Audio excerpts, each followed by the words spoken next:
자, 저기 요약집 갖고 오셨죠? 요약집은 다 갖고 오셨죠? 요약집을 지금 더 보고 계시잖아요. 그죠? 뭐 요약집을 보셔도 되고 교재를 보셔도 되고 나눠드린 거 위주로 보실 건데요. 어쨌든 순서가 비슷하기 때문에 우리가 이제는 조금 색다른 시각으로 좀 봐야 되겠다라는 생각이 좀 들죠. 그러니까 색다른 시각이라는 거는 이제 전체를 봐야 돼요. 그죠? 전체를 이제 어떻게 돌아가는가라는 거를 보실 수 있는 이제 힘이 생기셨으리라 생각이 되는데요. 이 책은 크게 제가 첫 시간에도 말씀을 좀 드렸을 건데 그때 말씀을 들으셨던 거랑 지금이랑은 이제 큰 차이가 있죠. 지금은 이 숲을 한 바퀴 다 돌고 오셨잖아요. 그죠? 몇 바퀴 돌고 왔죠. 실제로는. 몇 바퀴 돌았으니까 이제 뭔 내용이 있는가라는 걸 쭉쭉 이제 보시게 됩니다. 그죠? 그래서 기본적으로 공인중개사법, 부동산 거래신고에 관한 법률, 그죠? 그리고 그 밖에 이제 중개 실무에 대한 부분이 세 파트로 우리가 크게 볼 수가 있죠. 그죠? 그래서 공인중개사법, 그 다음에 부동산 거래신고에 관한 법률, 중개실무 각각 고루 나오는데 아무래도 중개사법에서 가장 많이 나오게 되고요. 그죠? 한 70% 정도 나온다고 봐야 되죠. 그죠? 그리고 내용이 이제 서로 중복되는 경우가 있는 경우, 헷갈리게 만드느라고, 그죠? 그런 경우는 조금 비교해서 보시는 게 좋을 것 같고요. 그래서 중개법에는 총치, 공인중개사, 등록, 중개계약, 중개활동, 중개완성, 보칙, 공인중개사 협회, 그 다음에 여러분들 좋아하시는 제재, 뭐 이렇게 나오고요. 그 다음에 부동산 거래 신고 등에 관한 법률에서는 이제 부동산 거래 신고, 그 다음에 외국인들 부동산 취득, 그리고 토지 거래 허가구역, 이쪽으로 들어왔다 그랬죠. 그래서 이 부분 보실 거고, 그리고 넘어서 우리가 실제로 트레이닝을 하시는 중에는 이제 뒷부분도 생각보다 많이 나왔었잖아요. 근데 제 생각에는 실제 시험에서는 그거보다는 비중이 좀 더 적을 것 같아요. 중개 실무 파트가 겹치는 부분도, 민법하고 좀 겹치는 부분도 좀 있고, 그래서 우리가 이제 연습을 해야 되고 문제를 풀어야 되니까 조금 강조된 면이 좀 있는 것 같아요. 그리고 경매, 그 다음에 이제 주임법, 상임법, 그죠? 요 정도 되면 이제 이 책은 전반적으로 끝났다라고 보는데요. 이제는 내가 잘 모르는 부분을 조금 더 보시거나, 그죠? 전체적으로 뭐가 나오는지를 이제 숲을 좀 바라보시는 시각을 좀 가지셨으면 좋겠고요. 그리고 모르는 부분은 좀 자세하게 보시는 부분. 이제 처음부터 끝까지 보기는 이제는 힘들겠죠? 이거를 이 시간에 지금, 그죠? 그러니까 제가 처음부터 거의 뭐 목차 수준에서 쭉 읽어드리고 한 번씩 좀 보시는 시간을 좀 갖도록 하겠습니다. 그래서 항상 처음에 나오는 거는 이제 목적과 이 법에 대한 성격이 나오게 될 겁니다. 그죠? 그래서 공인중개사법이라고 하면 여러분들이 이제는 뭐 그거에 대해서 더 이상 논할 건 없어요. 논할 건 없지만 시험 보기 직전이라든지, 그죠? 자꾸 한 단어, 두 단어, 키워드가 헷갈리면 안 된다는 얘기죠. 그죠? 그래서 제가 이거를 제가 뽑아왔어요. 여기 컬러가 없잖아요. 그죠? 컬러가 없어서 일부러 좀 컬러를 뽑느라고 또 많지 않아서 제가 컬러로 만들고 좀 컬러로 좀 뽑으려고 노력을 좀 했어요. 진하게도 좀 하고. 그래서 나눠드린 거 이제 보시면 이 법의 목적과 성격 하면은 공인중개사의 업무 등에 관해서 이걸 뭐 잘라가지고 이제 할 필요는 없죠. 쭉 봐도 뭔 내용인지를 아시니까. 그래서 이 법은 공인중개사의 업무 등에 관한 사항을 정하여 그 전문성을 제고하고, 그죠? 공인중개사법은 공인중개사의 업무, 부동산 거래 신고에 관한 법률은 부동산 거래 신고에 관한 내용이다. 이렇게 비교하시면 그냥 끝나는 거예요. 그죠? 그거만 딱 잡고 계시면 뒤에 뭔 말이 와도 유추해내실 수가 있죠. 그죠? 해서 부동산 중개업을 건전하게 육성하고 끝엔 똑같아요. 국민경제 이바지 한다는. 그죠? 얘네들이 원래 같은 법이었거든요. 그죠? 그래서 한쪽은 부동산 중개업을 건전하게 육성하고 한쪽은 투명한 부동산 거래 질서를 확립하고, 이렇게만 비교하시면 목적에 대해서는 더 이상 하실 게 없을 거예요. 그죠? 앞에 거만 가지고 나온다 그러면 쉬운 문제가 되는 거고요. 부동산 거래 신고에 관한 문제까지 끌어들이면은 조금 난이도 생기는 거죠. 두 개 더 확실하게 알아야 되니까. 그죠? 그 다음에 공인중개사법 같은 경우는 이제 일반법이다 그랬고요. 특별법이라고 그랬어요. 그죠? 일반법, 특별법을 더 이상 말씀드릴 건 없겠죠? 일반법은 뭐에 대한 일반법이에요? 부동산 중개에 관해서. 그죠?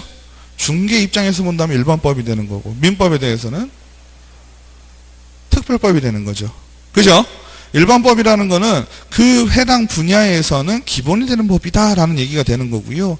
특별법이라고 하는 것은 누구랑 비교해 봤을 때, 그죠?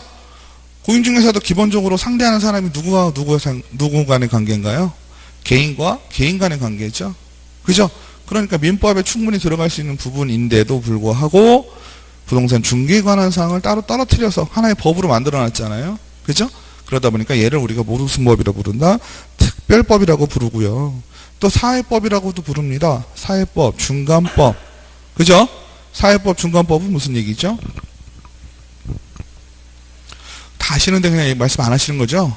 더 이상 말하기도 귀찮아 뭐 이런 거잖아요. 다 알아서. 그죠? 사회법은 뭐예요?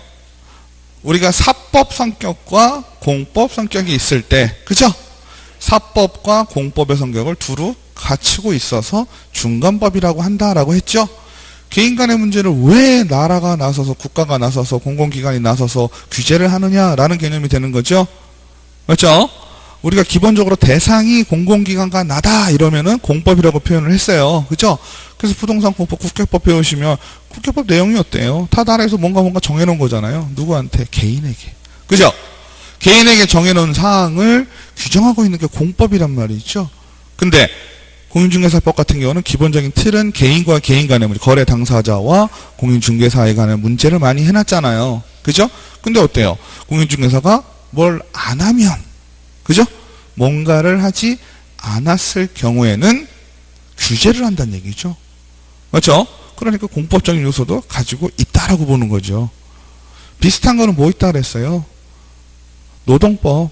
그죠? 노동법 뭐예요? 사장님이 직원의 월급 안 주면 어떻게 해요? 직원은 노동청 가서 신고하죠? 그럼 노동청에서는 어떻게 해요? 사장님한테 월급 주세요라고 공권력 행사하죠. 안 주면 어떻게 돼요? 벌금 매깁니다. 그죠? 벌금 매겨요. 규제를 하는 거죠. 과태료 물리고. 그죠? 벌금 맞게 하는 거예요. 벌금 맞게 하려면 어떻게 해야 될까요? 법원으로 보내야 되겠죠? 그러니까 검사한테 보냅니다. 노동부에서. 우리가 아는 노동청에서 검사한테 보내요. 그걸 뭐라고 부를까요? 기소의견으로 송치한다. 이래요. 그죠? 그래서 공인중개사법도 노동법과 비슷하게 중간법적 성격을 갖고 있고 국내에서만 적용되기 때문에 국내법이라고 한다라고 합니다. 그래서 이 책에서 규제에서는 부동산 거래신고에 관한 법률에 대해서 성격을 따로 규정하고 있지는 않아요. 그죠? 그래서 이렇게 보시면 되겠고 굳이 따지자면 어떨까요? 부동산 거래신고에 관한 법률은 부동산 거래신고에 관해서는 일반법이 되겠죠. 그죠? 그 다음에 내용이 예를 들어서 공인중개사법과 어때요? 거기서 좀 더 스페셜하다 이렇게 볼 수 있죠? 그러니까 부동산 공인중개사법에 대해서는 또 특별법이라고 얘기할 수도 있겠고요. 그죠? 내용도 어때요? 일반적인 거의 이제 양쪽이 비슷하죠? 그죠? 근데 제가 이렇게 표시를 이렇게 해놓은 거는 책에서 굳이 다루고 있지 않다라고 표현을 하는 거예요. 근데 성격을 굳이 따진다면 공인중개사법과 차이는 없다예요. 아시겠죠? 그 다음에 나오는 게 1조 나왔으니까 2조 나와야 되는데 3조부터 나오죠 보통. 용어의 정의가 2조가 되는데 3조부터 나와요 책에서. 그죠? 왜 그럴까요? 조금 더 중요하다고 보는 거죠. 그 중개대상물의 범위는 말씀한 대로 이제 토지, 건축물, 그 밖에 정착물 하면 끝나죠. 그죠? 그리고 또 뭐 있어요? 그 밖에 대통령으로 정해놓은 사항, 임목에 관한 법률에 의한 임목 등기. 그죠? 등기된 임목, 공장재단, 광업재단 이렇게 하면 끝나죠. 맞죠? 그렇게 하시면 끝나는 거예요. 그래서 우리가 부동산을 얘기한다라고 했을 때도 중개대상물에 대해서 얘기해도 어때요? 한 80%, 90%의 설명력 가십니다. 그죠? 근데 우리가 공인중개사법에서 중요한 건 부동산 말 써요, 안 써요? 부동산이란 말을 잘 안 씁니다. 거의 안 써요. 그죠? 어디서 부동산이란 말을 써요? 부동산 거래신고에 관한 법률에서나 쓰지. 그죠? 공인중개사법에서는 부동산 말을 안 쓰고 대신 무슨 말을 써요? 중개 대상물이란 말을 쓴다. 그죠? 그래서 여기서 중요한 거는 뭐 그닥 다 넘어가시죠? 뭐 건축물, 그 밖에 토지의 정착물, 뭐 대통령이 정하는 재산권 및 물권 해서 임목과 공장재단, 광업재단 내용들은 다 아시잖아요. 그죠? 임목 같은 경우는 어때요? 등기를 했다라는 것 자체는 등록을 했다는 얘기죠. 그죠? 그러니까 임목의 등기를, 그러니까 나무를 등기를 했다. 나무의 재산권으로서의, 재산으로서의 가치를 가진다. 이렇게 되겠죠. 그죠? 그러면 임목 등기라면 장점이 뭐예요? 저당 잡을 수 있다는 얘기였죠. 그죠? 저당을 잡으면 만약에 나무를 뱄어요. 나무를 베면 어떻게 돼요? 나무를 베서 땅바닥에 놨어요. 근데 우리가 중개 대상물 표현할 때 정착물이잖아요. 그죠? 그거 어떻게 될까요? 동산. 그러니까 지금 그죠? 이제 변신은 하죠. 그죠?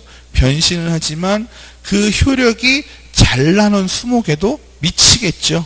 그죠? 임목 등기를 해놓은 거는. 그죠? 등기 자체 나무를 해놓은 거니까. 이해되시죠? 그 다음에 기본적으로 중개 대상물이 될 수 있는 것들은 어때요?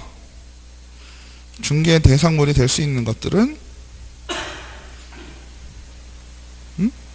법에서 규정된 것들이 개인적으로 거래가 가능할 때, 그죠? 법에서 규정된 것들이 개인적으로 가능할 때. 우리가 남대문 어때요? 토지 및 건축물로 보이죠? 그죠? 근데 남대문 거래가 돼요? 안 되죠? 제가 뻥을 심하게 치자면, 내 꿈은 청와대 중개하는 거야. 이렇게 되겠죠? 맞죠? 뭐, 물론 안 되는 건 아니에요. 그죠? 오래돼가지고 청와대 이제 팔고 딴 데로 간다 그러면 할 수도 있겠지만, 우리가 이제 상식적으로 얘기할 때는 불가능한 얘기죠. 명인 방법도 되는 거죠. 명인 방법은 뭐야? 껍질 벗겨가지고 이름 써놓는 거죠. 근데 걔는 잘라놓으면 어떻게 될까요? 걔는 안 되죠. 등기를 해놔야 되죠. 그 다음에 중개 대상물, 중개 대상 권리, 중개 대상 행위와의 관계라고 나오죠. 그 그림은 보신 적 있으시죠? 요약집에 나오죠. 그래서 보시면 매도인과 매수인 사이에 중간에 누가요? 공인중개사가 끼는 거죠. 그죠?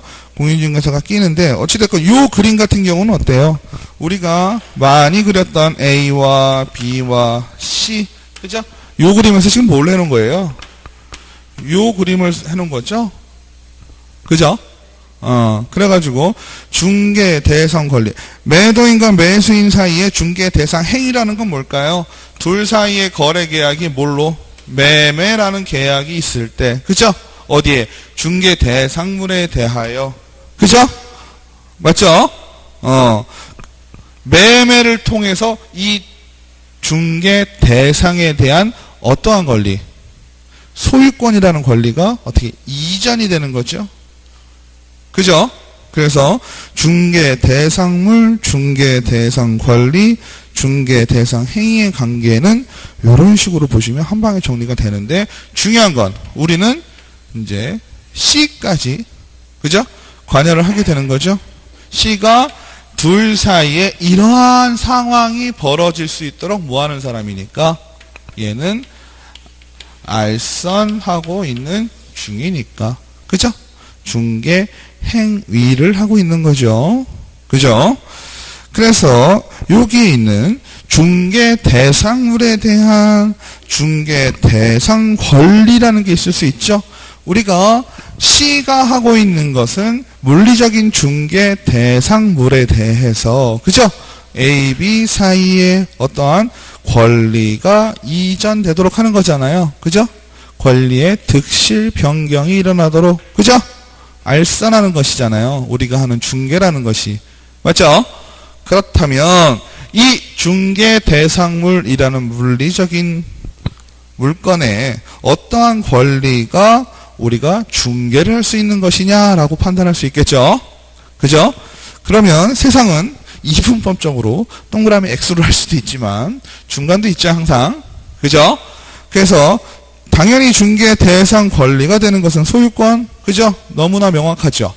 소유권 같은 경우 소유권이 이전되도록 중개할 수 있죠.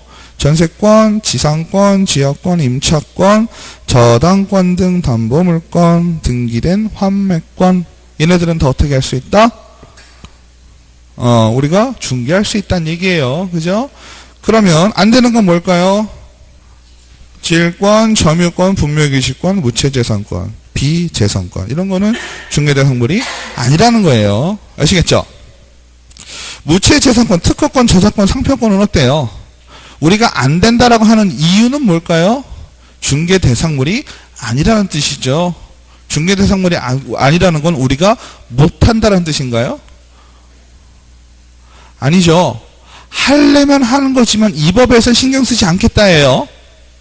아시겠죠? 하려면 해도 상관없죠. 뭐만 아니면 돼요? 우리는 금지행위만 아니면 되는 거잖아요. 그죠? 대표적인 매매업만 아니면 되잖아요. 걸리는 건 그거밖에 없어요. 개인인 개업공인중개사는요, 법인 말고 개인인 개업공인중개사, 공인중개사인 개업공인중개사는 겸업 제한이 없잖아요. 그죠? 아무거나 다 해도 돼요. 중고차 하면 어때요? 그죠? 대상은 상관없지요. 하지만 이 법에서는 신경 쓰지 않겠다라는 중개대상 권리가 아니라고 표현을 하는 것 뿐이죠. 물론 질권 같은 경우는 원초적으로 어때요? 걔는 동산에 거는 거니까. 그죠? 우리는 지금 대상이 부동산이라고 얘기는 안 하지만 다 부동산에 관한 권리잖아요. 그죠? 그러니까 이런 애들은 이 법에서는 다루지 않는다는 의미로 받아들이시는 게 더 좋고요. 그 다음에 유치권, 법정 지상권, 법정 저당권 같은 경우는 어때요? 세모라고 표시되어 있죠? 그 이유는 뭐예요? 성립 자체에는 관여할 수가 없죠. 그죠? 유치권이 성립한다는 건 뭐예요? 쉽게 얘기하면 돈 못 받은 거잖아요. 그죠? 그럼 돈 못 받은 사람한테 가가지고 내가 유치권 성립할 수 있게 중개해 줄게. 이건 아니잖아요. 무슨 말씀인지 아시죠? 유치권이 이미 성립된다면 어때요? 그 유치권 자체를 중개하는 것은 문제가 없겠죠. 이해되시죠? 그래서 그런 식으로 확인을 하시면 성립 이전, 그죠? 성립되는 건 안 되고 이전에서는 얘기할 수가 있다라고 보시면 되겠습니다. 그죠? 넘기시겠습니다. 그 다음에 용어의 정의는요, 꾸준히 나오겠죠. 그죠? 꾸준히 한 문제가 가끔 나올 수 있는 상황이 좀 많아요. 그래서면 용어의 정의를 좀 보신다면 용어의 정의 첫 번째 나오는 건 뭘까요? 중개, 그죠?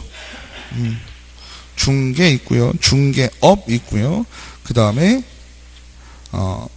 개업공인중개사, 소속공인중개사, 중개, 보조원 이렇게 될 겁니다. 그죠? 그러면 우리가 그나마 헷갈릴 수 있는 건 뭘까요? 이제 소속공인중개사, 중개, 보조원, 개업공인중개사 헷갈릴 일이 없죠. 그죠? 근데 그나마 헷갈릴 수 있는 건 중개하고 중개업이 조금 헷갈릴 수 있을 거예요. 그죠?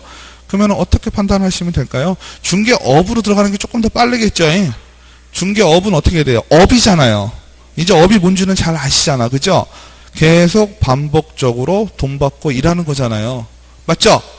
그러면 중개업부터 들어가자는 얘기예요. 그럼 중개업은 어떻게 돼요?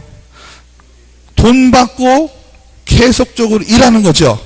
근데 어떻게, 나 가만히 있어야 돼요? 아니면 어떻게 해야 돼요?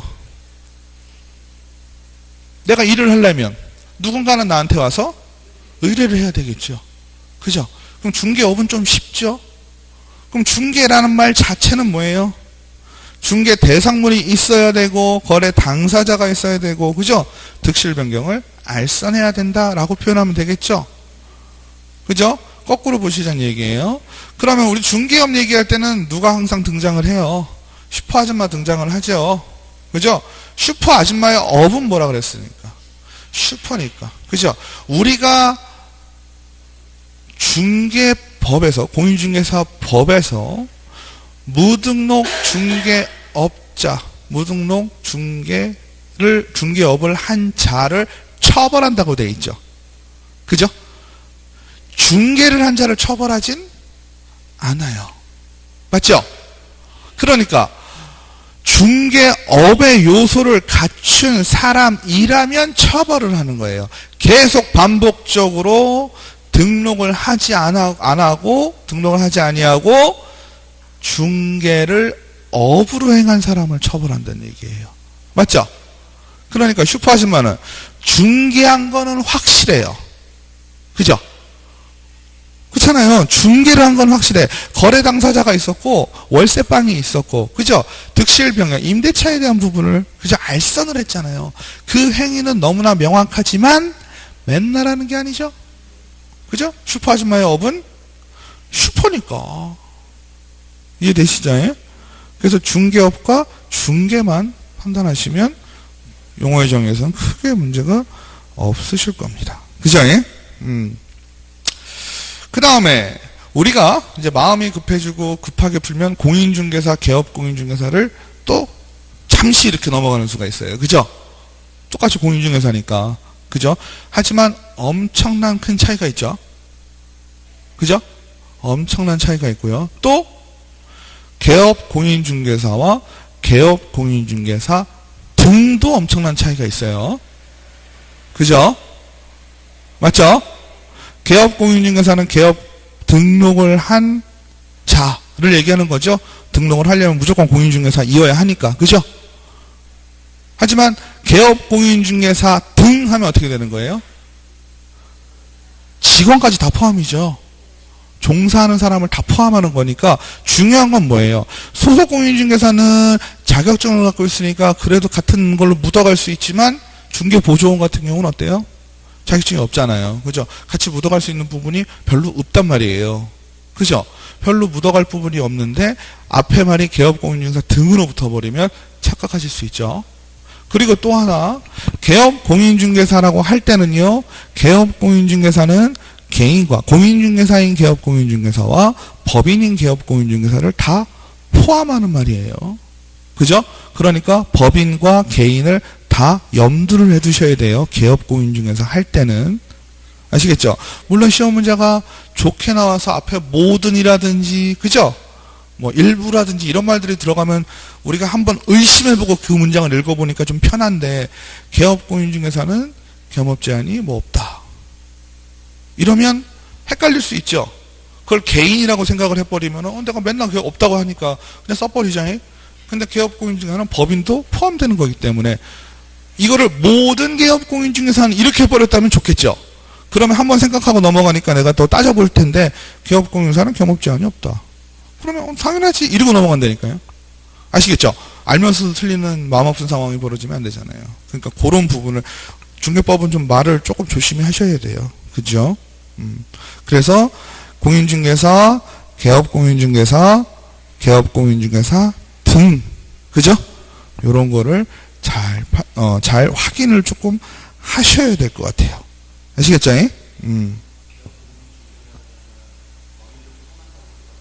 법도 포함되는 거예요. 무조건.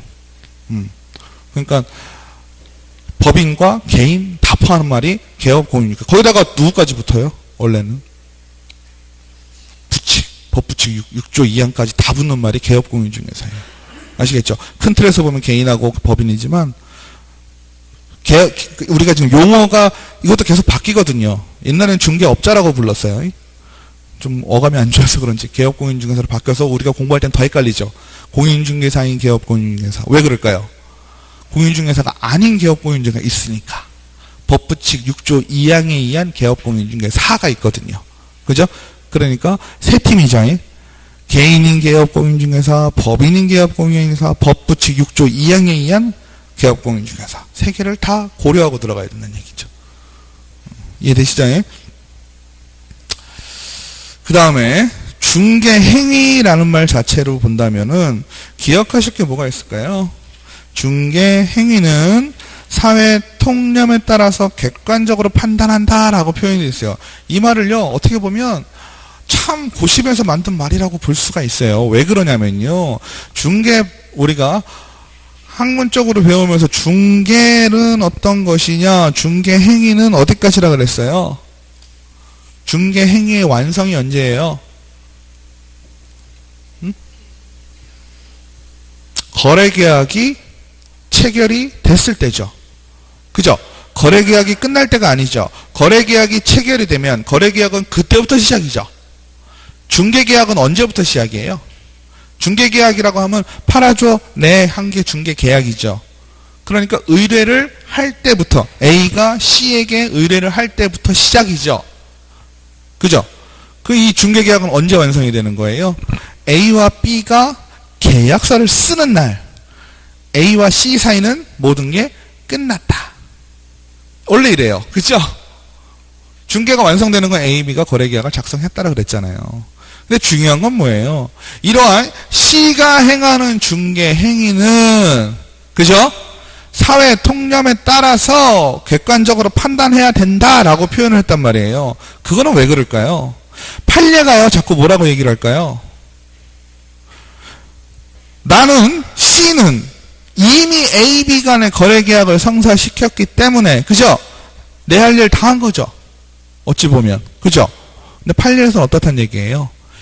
A, B의 거래계약이 끝날 때까지 어떠한 상황에 대해서 C에게 책임을 지우고 있다는 얘기예요. 아시겠죠? 그러니까 쉽게 얘기하면 뭐예요? 사회 통념에 따라 객관적으로 판단한다 라고 표현하는 것은 C의 책임이 어떻다는 얘기예요? 더 커진다 라고 이해를 하시면 되겠어요. 아시겠죠? 그래서 사회 통념에 따라 객관적으로 판단하자라고 하는 것은 보통 어떤 게 될까요? 뭐 때문에 AB 간의 AB의 C와 AB 간의 어떠한 손해배상 문제, 그죠? 손해배상 문제가 발생했을 경우 넓게 의미를 두고 있다. 왜? 우리가 중개라고 하는 건 아까 뭐라 그랬어요? 중개 대상물에 대해서, 그죠?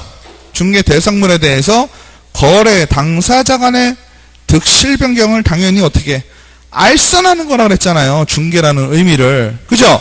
그럼 거래계약이 A, B 사이에 거래계약이 체결이 됐으면 알선이 끝난 거잖아. 그쵸? 그러니까 중개가 끝났거든요. 근데 판례에서는 어떻다는 얘기예요? 판례에서는 손해배상 책임과 관련해서는 조금 더 넓게 보고 있다는 얘기죠. 그죠? 그러니까 우리가 이해할 때는 중개 행위라는 범위가 사회 통념에 따라서 판단하게 한다고 하는데 그 얘기는 손해배상이 손해배상을 해야 될 경우가 발생했을 경우는 거래계약이 성사된 이후라도 그죠? 공인중개사의 책임을 지게 되는구나 라고 이해를 하시자는 얘기죠. 되셨죠? 그 다음에 중개행위를 볼 때 일방의 의뢰도 중개행위가 되고요. 또 금방 말씀드렸던 손해배상에 대해서 중개행위를 넓게 인정한다라고 표현을 했고요. 이러한 중개행위의 성격은 그죠? 보조적 준비행위다라고 합니다. 중개행위는 뭐예요? A, B 사이에 뭐 하는 거예요? 알선하는 거잖아요. 그죠? 알선하는데 중요한 건 알선이 중요해요? 아니면 딴 게 중요해요? 거래계약이 중요하죠? 그죠? 거래계약이 메인이에요. A, B 사이에 체결되는 거래계약이 메인이고요. C인 내가 하는 건 뭐예요? 보조적 준비행위고요. 그죠? 그 다음에 중개행위는 독자적인 행위라고 표현합니다. 그죠? 그래서 독자적인 행위라는 건 누구예요? 주체가 누구예요? 얘죠? 그죠? C가 뭐 하려고 하는 거예요? 그냥 뭐 착한 일 하는 거 있는 거 아니죠? 본인의 어떤 이익을 위해서 A, B 사이에 알선하고 있는 거잖아요. 그러니까 중개행위 자체라는 말은 독자적 행위가 되고요. 그 다음에 사실행위다 라고 표현을 하죠. 사실행위다. 중개행위 자체는 사실행위입니다. 사실행위와 법률행위의 구별을 하자면 뭐가 있어야 돼요? 차이가 뭐예요? 사실행위와 법률행위의 차이가? 원하는 바 비슷하죠? 조금 유식한 말로 의사표시의 유무잖아요. 그죠? 의사표시가 있어야지 법률행위의 요건을 갖추잖아요. 맞죠? 근데 중개행위 자체는 뭐예요? 의사표시를 하지 않는다라고 이해를 하시면 되겠죠? 사실행위니까. 그죠? 근데 중요한 건 뭘까요? A와 C 사이에 체결한 중개계약에 있어서는 그죠? 중개행위 자체는 사실행위이지만 A와 C, B와 C가 서로 체결한 중개계약은 어때요? 공인중개사도 중개를 해줄 때는 내 나름의 의사표시를 서로 하겠죠. 계약이니까. 계약은 법률행위니까. 맞죠? 그러니까 중개계약은 법률행위이지만 내가 중개하는 행위 자체는 사실행위다라고 이해를 하셔야 돼요. 아시겠죠? 왜 또 처음 듣는 느낌이에요 갑자기? 아니시잖아요. 그죠? 그 다음에 위임, 도구, 고용, 현상광고와 구별이 되는 건 아실 거고요. 참여중개, 전시중개 이건 아시죠? 우리가 일반적으로 하는 거는 지금은 중개 완성을 목적으로 하죠. 하지만 전시중개라는 것도 있을 수 있다 그랬어요. 전시중개는 뭐예요? 컨설팅이죠. 컨설팅. 그 다음에 상사중개와 민사중개 이런 게 있었고요. 공동중개, 단독중개 이런 게 있었고요. 그 다음에 공인중개, 사중개 있었는데 그닥 의미가 없었고요. 국내중개, 국제중개 뭐 이런 거는 객관식으로 나오면 그냥 아시겠죠? 그 다음에 이제 자격시험인데요. 자격시험은 기본적으로 원칙적으로 누가 시행을 합니까? 원칙은 시도지사, 예외가 있을 경우는 국토부 장관. 그죠? 기본을 알고 가셔야 되겠죠? 그리고 시험은요, 우리가 비교할 수 있는 게 뭐가 있냐면 교육하고 조금 비교가 될 수 있어요. 어떤 부분에서? 위탁이라는 부분에서. 그죠? 시험, 위탁, 교육, 위탁 이렇게 얘기했을 때 차이가 뭐였어요? 우선 기본적으로요, 등장인물을 찾아보면요, 누가 등장을 해요? 협회 등장하죠. 그죠? 공인중개사협회겠죠, 물론. 협회 등장하고요. 그 다음에 또 누구 등장해요? 학교 등장하죠. 그 다음에 준정부기관, 공기업. 그죠? 등장인물이 세 팀이 등장을 하잖아요, 항상. 그죠? 맞나요? 근데 이거는 뭔지 확 안 오면 이걸 대신 뭐라고 쓰면 돼요? 한국산업인력공단이라고 생각하시면 돼요. 그죠? 한국산업인력은 준정부기관이니까. 맞죠? 그러면 협회에서는요, 실무교육 다 하죠. 교육 같은 거 다 해요. 맞죠? 학교도 어때요? 교육 같은 거 다 해요. 예? 잘 모르겠어요. 그죠? 그죠? 잘 모르겠는데 자 보세요. 시험을 시행할 정도인데 교육을 못 할까요? 그죠? 우리가 뭔지는 몰라도 시험하고 교육하고 따지면 누가 더 중요도가 세요? 시험 역시 더 중요도가 세지. 시험을 아무나 잘 못 믿는 사람한테 줄 수 있겠어요? 맞지요? 그러니까 한국산업인력공단에서 시험을 지금 시행하고 있다는 건 교육도 할 수 있는 능력은 있다는 얘기예요. 근데 시험 보느라고 너무 바빠서 못하는 거야. 그죠? 그래서 시험은 보통 어디다, 이 두 군데서 많이 하긴 하지만 실제로는 어때요? 교육은 두 군데서 많이 하긴 하지만 교육은 세 군데서 다 할 수가 있죠. 그죠? 그러면 협회 시험 볼 수 있을까요? 시험을 주관할 수 있을까요? 위탁받아서? 생각보다 협회에 똑똑한 사람들 많습니다. 그죠? 할 수 있어요. 한국산업인력공단도요, 우리 자세히 따져보면요, 수백 종의 시험 중에 우리 시험 하나예요. 맞죠? 하지만 여기는 어때요? 그래도 공인중개사와 관계된, 그죠? 사람들이 드글드글 할 거 아니에요. 시험 내는 건 일도 아니지. 어차피 사람 불러다 해야 되니까. 맞죠? 학교 시험 낼 수 있을까요? 학교는 시험을 못 낼 수는 없겠지만 끽해봐야 부동산학과가 설치된 사람들 해봐야 거기 교수님 몇 명이나 있겠어요? 많아야 5이겠죠. 3명에서 5명 밖에 안 되죠. 인원이 없어요. 시험을 주관할 만한. 무슨 말씀인지 아시죠? 협회나 산업인력공단 사람 많죠. 시험 주관 가능해요. 하지만 학교는 시험이 안 되죠. 그죠? 그럼 끝이죠.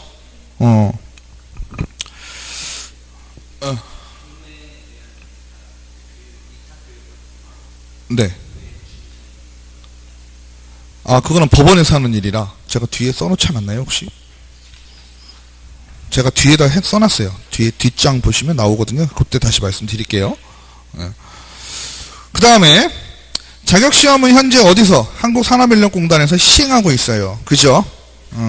그 다음에 공고 같은 건 헷갈리죠? 90일인지 60일인지 이런 거 헷갈린단 말이에요. 자, 한번 우스갯소리 좀 해보면, 자 보세요. 시험은요, 첫 번째 개략적인 공고가 언제까지 납니까? 2월 28일까지 나요. 그죠? 그럼 2월 28일 날 공고가 나면 어때요? 사람들이 학원에 오겠죠. 그죠? 학원에 오면 어때요? 마침 또 2차 두 번째 딱 이론 수업이 시작합니다. 메인 수업이 시작되죠. 이해되시죠? 공고 나고 바로 이론 수업 시작. 그죠? 맞죠? 그 다음에 정식 공고 나는 건 언제쯤 될까요? 60일, 90일 헷갈리죠? 정식 공고 나는 거는 언제 나냐면요. 어렵게 생각하지 마세요. 여러분들 시험 신청 언제 했어요? 8월 중순쯤 했어요. 그죠? 8월 중순쯤 신청했다고. 그럼 8월 중순에 신청하고 시험 언제 봐요? 10월 말쯤 보죠. 맞아요? 그러면 2달이 넘지요? 그러면 정식 공고도 안 났는데 시험 신청부터 하실 거예요? 아니죠. 정식 공고 난 다음에 시험 신청해야 될 거 아니야. 무슨 말씀인지 아시죠? 70일 전에 시험 신청을 하는데 60일 전에 공고가 날 수는 없잖아. 상식적으로. 맞죠? 그러니까 무조건 시험 공고 전이니까 60일, 90일에서 숫자가 헷갈리잖아요. 그러니까 그 제가 써놨죠. 시험 70일 전에 시험 신청을 하는데, 그죠? 확정사항은 언제? 90일 전에 공고하고지. 그죠? 그 다음에 수수료는 어땠어요? 100%, 60%, 50%. 그것만 기억하시면 되죠. 그죠? 100%, 60%, 50%인데, 언제까지? 시험 보기 열흘 전에는 안 줘요. 그죠? 그냥 다 세팅해놨는데, 해주겠어요? 안 해주지. 그죠? 10일 전까지만 해주는 거죠? 맞죠? 50%. 그 다음에, 마감일 전까지는, 아직 마감일도 안 됐는데, 쉽게 얘기하면 어때요? 택배 출발도 안 했는데, 취소하면 물어요? 안 물죠? 그죠? 택배 출발하면 어떻게 돼요? 택배 물어야 되죠. 그러니까, 출발하기 전에는 100%. 그죠? 마감은 7일까지는 60%. 그죠? 시행일 전 10일까지는 50% 하시면 되겠죠? 그 다음에 시험에서 결격 사유, 우리가 결격을 오해하지 말으셔야 될 게, 우리가 뒤에서 배우는 결격은 뭐에 대한 결격이에요? 등록에 대한 결격. 그죠? 시험에 대한 내용이 나오면서 결격을 물어보면 뭐예요? 시험 응시의 결격. 그죠? 시험 응시의 결격은 2가지밖에 없었던 것 같아요. 맞나요? 뭐 있었죠? 하나는 자격증, 그렇죠. 첫 번째로는 시험이니까 부정행위부터 가야 되지. 그죠? 부정행위자는 몇 년 동안? 5년간 응시하지 못한다. 그죠? 그 다음에, 자격이 취소된 자. 그죠? 자격이 취소된 자는 몇 년 동안? 3년 동안 응시하지 못한다. 그러니까, 응시 못하는 사람은 딱 2개밖에 없어요. 그죠? 오해하지 말으셔야 될 건 뭐예요? 외국인은 응시하지 못한다. 귀화하지 않은, 좀 멋있게 나오겠죠? 귀화하지 않은 외국인은 응시 자격이 없다. 뭐 이런 식으로 나올 수 있겠죠? 그죠? 그리고 뭐 소년법상 형사 미성년자는 뭐 이렇게 나올 수 있겠죠? 그죠? 굳이 만든다면 아는 사람은 말도 한다는 얘기죠? 그죠? 형사, 괜히 숫자를 만들어버리는 거예요. 앞에 말을. 그러면 그럴듯해 보이니까. 상관없죠? 5살짜리가 더 봐도 문제는 없는 상황이에요. 현재 상황. 그죠? 단 뭐만 안 된다? 미성년자는 시험 응시의 결격은 아니지만 뭐의 결격이에요? 등록의 결격이지. 그죠? 그러니까 차리지 못하겠지. 5살에 땄으면 15년은 묵혀야 되겠죠. 그죠? 자, 그 다음에 자격 취소된 자는 차이가, 자격 취소와 응시, 그러니까 부정행위자의 차이점은 하나였죠? 자격 취소자는 동시에 뭐에도 깔리나요? 시험 응시의 결격뿐만 아니라 등록의 결격에도 깔리죠? 등록의 결격에 깔리니까 뭘 못해요? 중개업에 발을 디밀 수가 없죠? 쉽게 얘기하면 뭐예요? 중개보조원도 할 수가 없죠? 근데 시험보다 걸린 사람은 어때요? 등록의 결격 사이에 그 내용이 없죠? 그죠? 등록의 결격이면 기본적으로 직원으로도 우리 채용할 수 없다라는 의미잖아요. 맞죠? 그래서 자격 취소자는 중개업을 아예 할 수가 없고, 부정행위로 걸린 사람은 어때요? 5년 동안 잘 중개보조원으로 하다가 시험 다시 보시면 되겠죠? 그 다음에 공인중개사 정책심의위원회, 공인중개사 협회, 운영위원회. 그죠? 위원회에 나오는 것들이죠? 헷갈리죠? 얘네 둘 어떻게 보면 될까요? 다 외우셨죠? 벌써? 아니에요? 정책심의위원회는 어디에 두는 거예요? 국토부에 두는 거죠. 그죠? 그거부터 우선 딱 세팅을 해놓고 들어가야 돼요. 그죠? 정책심의위원회는 왜 두는 거예요? 공인중개사와 관련된 어떠한 일들을 정하기 위함이죠? 그죠? 아까 우리 시험 얘기할 때 어땠어요? 누가 원칙적으로 누가 하는 거예요? 시도지사 하는 거죠? 그죠? 근데 가끔 어때요? 수급 조절을 위해서 국토부 장관이 할 수 있다 그랬죠? 그럼 국토부 장관이 수급 조절할 때 어때요? 혼자 알아서 할까요? 아니죠? 뭔가에 쉽게 얘기하면 뭐 해야 돼요? 공식적인 그죠? 이유가 있어야 되겠죠? 에? 여러분들 뉴스 보면요. 뉴스의 대부분 보면 어떠냐면 기자가 하고 싶은 말을 막 하잖아요. 기자가 리포팅을 쫙 하잖아요. 그 다음에 맨 끝에 누가 나와요? 나름 유명한 아니시라도 나름 그죠? 모르는 사람이 봤을 때 기자보다 조금 더 인정될 수 있는 사람들이 항상 나와서 3초간 얘기하고 들어가죠. 그죠? 저도 한 3초, 5초 동안은 벌써 3번이나 찍었어요, 올해. 딱 보면 3초 나와요. TJB에. 그죠? 그거는 뭐예요? 기자가 하고 싶은 얘기를 어떻게 하는 거예요? 좀 더 자기의 주장을 확인하고자 함이죠? 그럼 국토부 장관도 어떨까요? 자기가 시험을 시행하고 싶으면 어떤 이유를 만들어서 누군가 유명한 사람들, 아니 전문가 같은 사람들 불러대가지고, 그죠? 그 사람들의 결정을 해놓은 상황이야. 내가 하는 게 아니라. 이렇게 되겠죠? 이해되시죠? 그러니까 단독 결정을 내리기에 부담이 스러우니까 이런 심의위원회를 둬가지고 심의위원회에서 결정을 하게 만들어버리는 거예요. 이해되시죠? 그러면 정책심의위원회는 국토부에 둘 수 있다. 그죠? 그런 걸 이제 조금 보자는 얘기예요. 국토부에 둘 수 있다. 운영위원회는 뭘까요? 반대로? 운영위원회는 뭐 하는 거예요? 운영위원회는 제가 나눠드린 거 가로쳐놓고 뭐라고 쓰시면 돼요? 공제 이렇게 써놓으시면 돼요. 그죠? 협회가 힘을 갖고 움직일 수 있는 이유는 뭐라 그랬어요? 세상이 돌아가는 건 다 비슷비슷하지만 돈이죠. 그죠? 근데 공제금이 어마어마하다 그랬죠. 그러면 국토부에서 볼 때도 어떨까요? 신경 쓰이거든요. 그죠? 관여를 하고 싶은 거예요. 그래서 어떻게 해요? 아예 법으로 만들어 놨어요. 반드시 운영위원회를 두어야 한다. 아시겠죠? 공제사업을 하고 싶으면 운영위원회를 두어라. 운영위원회 체크 좀 해놓으세요. 별표. 나올 것 같아. 제 쪽에 이번에. 이렇게 막 질르면 안 되는데 안 나오면 어떡하지? 근데 운영위원회 나올 것 같아요. 제발 맡기를. 저 오늘부터 이제 기도 들어가죠. 나오라고 꼭. 반드시 운영위원회는 협회에 두어야 한다. 위치도 다르죠. 국토부에서 관여한 게 맞아요. 관여한 게 맞지만 지금 느낌상 어때요? 운영위원회는 공제사업, 협회에서 하는 공제사업이죠. 이 운영위원회는 협회에다 두는 거예요. 협회에 반드시 두어야 돼요. 아시겠죠? 정책심의위원회는 둘 수 있다예요. 그러면 정책심의위원회는 공인중개사 업무에 관한 사항을 심의하는 거예요. 자격취득이라든지 중개업 육성에 관한 사항이라든지 중개 보수 변경이라든지 손해배상 책임 보장에 관한 사항들을 할 거예요. 그죠? 그러면 운영위원회는 뭐 할 것이에요? 협회의 공제사업이에요. 그죠? 그래서 그 업무가 집행되는 것을 감독하기 위한 기관이죠. 끝에 무슨 위원회자 붙은 것들은 혼자 있는 거 아니죠? 여러 명이 모여 있을 거예요. 비교를 하자면 어떨까요? 어쨌든 위원장과 부위원장은 둘 다 존재를 하겠죠. 어떤 조직이든지 그렇잖아요. 반장하고 부반장 뽑아놓고 회장하고 부회장 뽑고요. 그죠? 맞죠? 그러면 국토부에 둘 수 있다는 얘기는 국토부가 자기 스스로 뭔가를 해놓겠다는 얘기죠. 그러니까 국토부는 위원장이 누가 될까요? 국토부 사람이 돼요. 국토부의 대빵은 누구예요?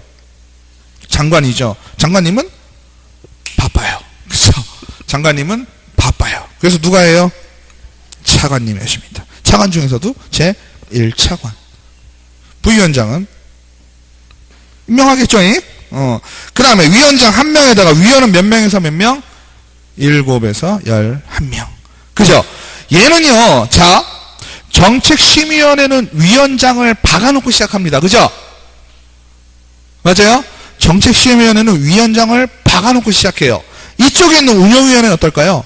위원 뽑아놓고 나서 거기에서 위원장과 부위원장 한 명씩 뽑아요. 어떤 방법으로 뽑는다 그랬어요? 호선한다라고 했어요. 지금 보고 계신 게 다 여기서 정리하신 거죠? 좋아요. 아주. 예. 비교해 보시고 한쪽으로만 모르세요. 아시겠죠? 내용을 요렇게 제가 나눠드리는 게 더 적을 것 같으니까 필요하신 내용이 있으면 겹치는 건 물론 대부분 겹치겠죠. 안 겹치면 공부가 안 된 거야. 그죠? 이렇게 혹시나 한두 개 빠진 거 있으면 서로 이렇게 보완하시고요. 운영위원회는 거꾸로 보셔야 돼요. 위원부터 갑니다. 그죠? 위원부터 19명 뽑아놓고 나서 그리고 나에 뭐예요? 위원장, 부위원장. 그죠? 호선한다라고 했습니다. 그죠? 그리고 중요한 건 지금 국토부에 둔 정책심의위원회는 위원은 사급 공무원, 부교수, 변호사, 공인회계사, 협회 추천, 시험 시행기관 추천, 비영리 민간단체 추천, 한국소비자원, 재직 임직원, 그 밖에 학식 및 경험이 풍부한 자. 중요한 건 뭘까요? 공인중개사는 따로 명시가 안 돼 있어요. 아시겠죠? 정책심의위원회는 대신 뭐가 있어요? 협회 추천이 있죠? 협회 추천이라는 건 그거 공인중개사 추천하기 협회에서 누굴 추천하는 거였어. 그죠? 맞죠? 단 공인중개사는 명시가 안 돼 있다라는 거 좀 기억하시면 좋을 것 같고요. 운영위원회는 어떻게 될까요? 국토부 지명공, 국토부에서 지금 배 아픈 거라고 그랬죠. 국토부에서 불안한 거라고 그랬죠. 국토부에서 지명한 공무원, 국토부에서 무조건 한 명 나와요. 그 다음에 누구 있어요? 협회에서 누가 나와야 되겠어요? 이거 중요한 거잖아요. 협회 입장에서 보면은요, 운영위원회가 아주 중요한 거예요. 공제사업에 관련된 거니까. 그죠? 그럼 회장 발벗고 나서야 되겠죠? 그죠? 그 다음에 협회 이사회가 임원 중에 선임하는 자 있어야 되고요. 나머지는 비슷하죠. 부교수, 책임연구원, 변호사, 공인회계사, 공인중개사가 여기는 포함이 돼요. 말 자체에. 아예. 아시겠죠? 그리고 금융감독원 또는 금융기관에 임원 이상 있거나 있었던 자. 그죠? 있거나 있었던 자, 한국소비자원 재직 임원, 공제조합 관련 업무 5년 이상 종사한 자. 이렇게 표현이 되어 있어요. 맞죠? 몇 개 볼 게 있지만 양쪽을 비교해서 제가 몇 번씩 봤거든요. 책을. 근데 정책심의위원회는 뭐라고 되어 있냐면요. 한국소비자원 재직 임직원이라고 되어 있어요. 임직원은 뭐예요? 임원 및 직원을 얘기하는 거예요. 그죠? 근데요, 운영위원회는요, 한국소비자원 재직 임원이라고 되어 있어요. 이거 시험 문제 내면 혼나겠죠? 그죠? 혼나겠죠? 요거는. 어쨌든 걔는 좀 제끼고요. 그죠? 그 다음에 금융감독원, 금융기관 임원 이상 있거나 있었던 자. 이렇게 보시면 되겠고. 그 다음에 위원 중에 운영위원회에서 중요한 건 뭘까요? 지금 이게 누구 얘기예요? 협회가. 그죠? 스스로 우리가 공제사업을 잘 하고 있느냐 못하고 있느냐를 강제, 법률 규정에 의해서 강제로 만들어 놓은 거죠. 그러면 협회 사람들끼리 다 해먹으면 어때요? 의미가 없어지죠. 그죠? 그럼 위원회 의결이라는 건 어때요? 기본적으로 아시잖아요. 과반수 찬석에 과반수 출석에 과반수 찬성일 거 아니에요. 그죠? 그러니까 기본적으로 반 넘으면 안 되니까 19명 중에 3분의 1을 넘으면 안 된다라고 표현을 하겠죠. 누가? 협회 관련된 사람이. 협회 관련된 사람 현재 상황은 누구예요? 회장. 그죠? 또 임원 이사회에서 지명한 사람. 그죠? 그 사람들이 합쳤을 때 쉽게 얘기하면 뭐예요? 삼권 분립에 의해서 그잖아요. 에? 예를 들어서 삼권 분립에 의해서도 3명이 다 같은 편, 자기네 편 숫자 맞추려고 노력하잖아요. 그죠? 이건 어떻게 될까요? 외부. 그죠? 외부 사람, 국토부 사람 합친 거하고 협회에 있는 사람 하고 비교를 해봤을 때 어때요? 동수가 돼도 불안한 거잖아요. 국토부 입장에서는. 그죠? 협회 사람들은 얼마로 줄이는 거예요? 3분의 1. 그죠? 그러니까 어떻게 되겠어요? 6명 되겠죠? 맞죠? 협회 사람은 3분의 1. 3분의 1이면 얼마예요? 6점 몇 명만 되잖아요. 그러니까 6명이 되겠죠. 맞죠? 그러니까 나머지 12명은 나머지 13명은 어떻게 돼야 돼요? 나머지 사람. 국토부 지명 공무원이 있으니까 12명을 뽑겠죠. 그죠? 국토부에서 1명 오니까. 그 나머지 사람을 뭘로 채워야 돼요? 부교수, 연구원, 변호사, 회계사, 공인중개사 이런 사람들을 채워야 되는 거죠. 맞죠? 맞아요? 그 다음에 정책심의위원회 같은 경우는 뭐가 있었냐면, 제척, 기피, 회피라는 말이 있었어요. 기억나시나요? 제척은 뭐예요? 그 말뜻은요, 당사자가 누구냐에 따라서 달라지는 거예요. 위원회 같은 경우, 정책심의위원회 자체에서 봤을 때 제척을 한다라고 하는 거고요. 그죠? 맞아요? 그 다음에, 어떠한 안건에 대해서 심의를 하는데, 당사자가 있을 수 있죠? 일반인. 일반인이, 저 위원은 싫어요 라고 하는 거죠? 이게 뭐예요? 저 사람 우리 기피한다고 하잖아요. 사람 쟤는 쟤 기피하더라 이렇게 표현하잖아요. 그죠? 그러면 위원을 기피하는 거고요. 회피는 뭐예요? 회피는 누구의 주체가 누구예요? 내가 회피하는 거잖아요. 그 옛날에 비행기 같은 거 보면 막 싸울 때, 그죠? 막 싸우잖아요. 미사일로 하려고 이러면은 막 피하고 이러잖아요. 그거를 회피기동이라 그래요. 회피한다. 막 피하는 거잖아요. 그죠? 그러니까 회피는 내 스스로 피하는 거잖아요. 지금 결론은 뭐예요? 이 세 가지 다 느낌은 뭐예요? 위원이, 그죠? 그 정책 심의를 하지 않겠다라는 의미잖아요. 그러니까 회피하는 건 스스로 안 하겠다는 얘기가 되는 거고, 기피는 딴 사람이 피하겠다는 얘기가 되는 건데, 쟤 빼주세요라는 얘기고요. 그죠? 제척은 뭐예요? 위원회에서 쟤를 빼버리는 거고요. 그죠? 안건을 중심에 가만히 있는 거예요. 누가 사람이 움직여야 되니까. 맞죠? 이유는 뻔하죠? 이유는 뭐예요? 심의하려는 안건과 관계 있는 사람. 그죠? 내가 용역을 했다든지. 그죠? 나하고 친인척이거나 친인척이었던 사람. 그죠? 현재 배우자이거나 배우자이었던 사람. 배우자의 형제거나 배우자의 형제였던 사람. 이런 사람들 나타나면 안 되겠죠? 아무래도. 그죠? 그러니까 이유는 당연한 이유로 피해야 되는데 그거를 위원회에서 하느냐 당사자가 하느냐 내가 하느냐에 따라서 용어가 다르다. 중요한 건 뭘까요? 내가 위원회에서 제척을 해야 될 사유임을 알고 있어요. 근데 내 스스로 회피 신청을 하지 않으면 어떻게 될까요? 해촉될 수 있다 라고 표현하죠.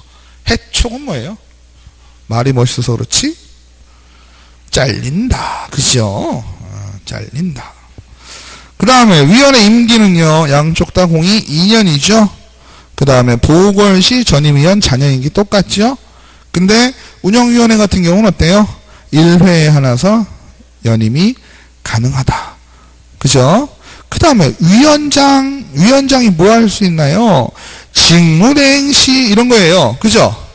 뭐예요? 위원장 직무를 하지 못했을 경우죠? 못하는 경우. 요거 중요하죠. 운영위원회 같은 경우는 위원장, 부위원장 한 명씩 딱딱 뽑아놨으니까 어때요? 그냥 되거든요? 그죠? 위원장 없으면 부위원장 하면 되는데, 정책심의위원회는 어때요? 정책심의위원회는 어때요? 정책심의위원회는 위원장이 미리 정하여 놓은 사람. 그죠? 그런 말 있었어요. 기억나시죠? 미리 정하여 놓은 사람 있었어요. 그 사람이 위원장의 업무를 대신한다라고 보시면 되겠고요. 똑같이 과반수 출석과 과반수 의견이고요. 운영에 대해서 회의 소집 7일 전 위원에게 통보하며 부득이한 사유 시에는 전날 통보도 가능하고요. 또 심의에 필요하다고 인정될 경우 전문가를 출석시키거나 아니면 그 안건에 대한 내용을 요청해서 서면으로 받을 수가 있고요. 그죠? 그 다음에 간사 같은 경우는 좀 간사 말이 안 좋죠. 간사한 느낌 자꾸 들었어. 간사는 뭐 하는 사람인가요? 실질적인 업무 보는 사람이죠. 그죠? 어렵게 생각하지 마시고 국토부에 뒀으니까 누굴 써야 되겠어요? 당연히 국토부 직원 써야 되겠죠. 위원장도 국토부 차관인데 직원 쓰는 거 일도 아니죠. 간사가 하는 거고. 이쪽 간사는 운영위원회 간사는 누가 되겠어요? 어디에 두는 거니까? 협회에 두는 거니까 협회 직원이 되겠지요. 그죠? 간사가 회의록 작성이래요. 운영위원회에서. 그죠? 그 다음에 서기도 있고요. 운영위원회는 간사 1명, 서기 1명 둘 수 있어요. 둘 다 협회 직원이겠죠? 그 다음에 수당에 대한 내용은 정책심의위원회에 나옵니다. 그래서 위원회 여비지급 가능하고요. 위원이 근데 공무원일 수도 있죠? 공무원은 그 업무와 직접적으로 관련 있는 사람 같은 경우는 돈 안 준대요. 저랑 똑같죠? 아나운서가 예능 출연하면 어때요? 돈 안 주자잉? 그죠? 일반 밖에 있는 사람들 오면 돈 많이 주고. 재미없나요? 전 되게 공감을 살 줄 알았는데 냉담한 반응입니다. 조금 쉬었다 할까요? 네.